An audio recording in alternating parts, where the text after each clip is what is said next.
Beralih ke informasi lainnya, pemirsa. Insiden ambruknya jembatan Lalan P6 di Kabupaten Musi Banyuasin menimbulkan korban jiwa. 5 korban yang berada di atas jembatan jatuh dan tenggelam. 2 hari dilakukan pencarian oleh tim SAR gabungan. Kelima korban ditemukan meninggal dunia. Dari video amatir, kelima korban ditemukan dalam keadaan meninggal dunia. Kusdio 42 tahun, korban yang pertama kali ditemukan. Kusdio ditemukan 500 meter dari lokasi ambruknya jembatan Lalan pada Senin setengah 9 malam. Korban kedua, Hendra 15 tahun, ditemukan mengapung radius 1 km dari lokasi kejadian. Sedangkan korban ketiga, Alan Syah, ditemukan mengapung 250 meter dari lokasi awal kejadian.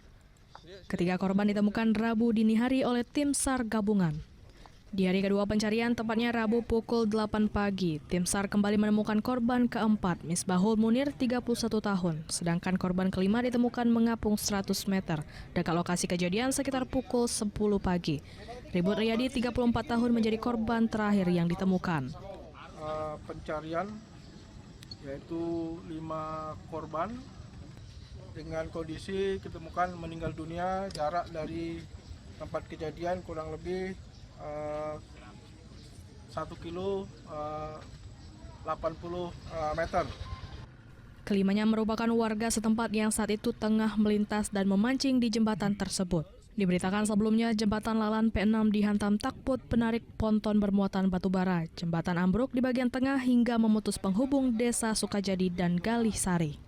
Atas insiden ini, Subdit Gakum Ditpol Air Polda Sumatera Selatan masih melakukan pemeriksaan memintai keterangan nahkoda takbut.